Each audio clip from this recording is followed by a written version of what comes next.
नमस्कार दोस्तों, मैं आप सबके लिए आज एक बहुत ही मनोरंजन कहानी लेके आई हूँ। इस कहानी का शीर्षक है चूहिया का स्वयंवर।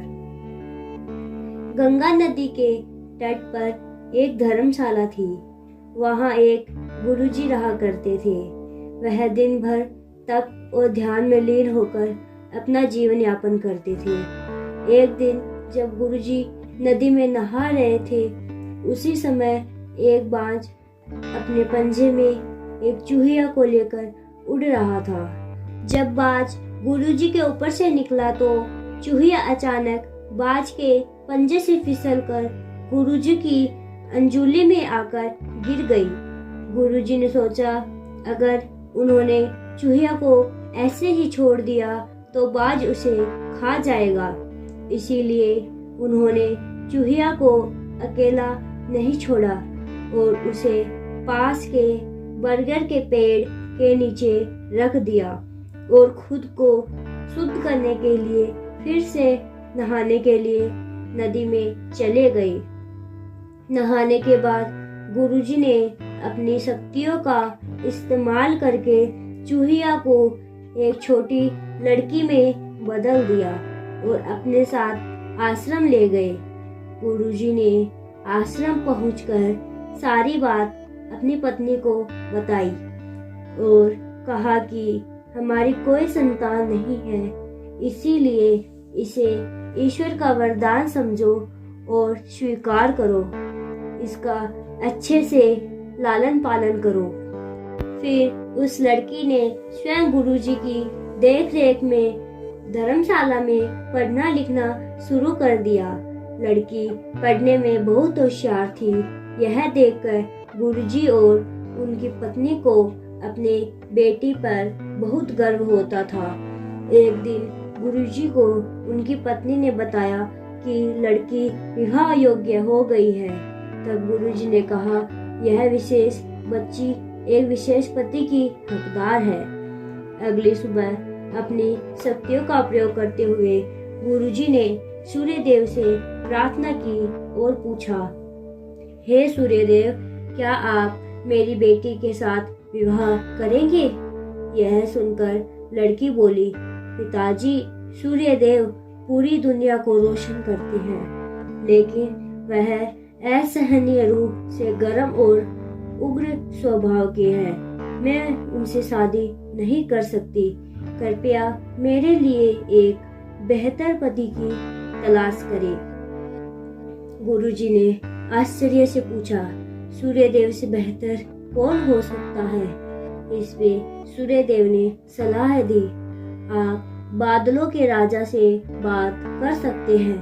वह मुझसे बेहतर है क्योंकि वह मुझे और मेरे प्रकाश को ढक सकते हैं। इसके बाद गुरुजी ने अपनी शक्तियों का उपयोग करते हुए बादलों के राजा को बुलाया और कहा, कृपया मेरी बेटी को स्वीकार करें। अगर मेरी बेटी आपको स्वीकृति देती है तो आप उससे शादी करें। इस पर बेटी ने कहा, पिताजी, बादलों का राजा काला, गीला और बहुत ठंडा होता है।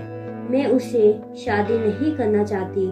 कृपया मेरे लिए एक बेहतर पति की तलाश करें। गुरुजी ने फिर से आश्चर्य में पूछा, भला बादलों के राजा से भी बेहतर कौन हो सकता है? बादलों के राजा ने सलाह दी, गुरुजी, आप हवाओं के भगवान वायुदेव से बात करें। वह मुझसे बेहतर है क्योंकि वह मुझे कहीं भी उड़ा के ले जा सकते हैं। इसके बाद गुरुजी ने फिर से अपनी शक्तियों का उपयोग करते हुए वायुदेव को बुलाया और कहा, कृपया मेरी बेटी के साथ विवाह स्वीकार करें, अगर वह आपको चुनती है तो। लेकिन बेटी ने वायुदेव से भी विवाह करने से इनकार कर दिया और कहा, पिताजी, वायुदेव बहुत तेज है। वह अपनी दिशा बदलते रहते हैं। मैं उनसे शादी नहीं करना चाहती। कृपया मेरे लिए एक बेहतर पति की तलाश करे। गुरुजी फिर सोचने लगे, वायुदेव से भी बेहतर कौन हो सकता है। इस पर वायुदेव ने सलाह दी, आप पहाड़ों के राजा से इस विषय में बात कर सकते हैं। वह मुझसे बेहतर है क्योंकि वह मुझे बहने से रोक सकते हैं। इसके बाद गुरुजी ने अपनी शक्तियों का उपयोग करते हुए पहाड़ों के राजा को बुलाया और कहा, कृपया मेरी बेटी का हाथ स्वीकार करें। मैं चाहता हूँ कि अगर वह आपको पसंद करती है तो आप उससे शादी करें।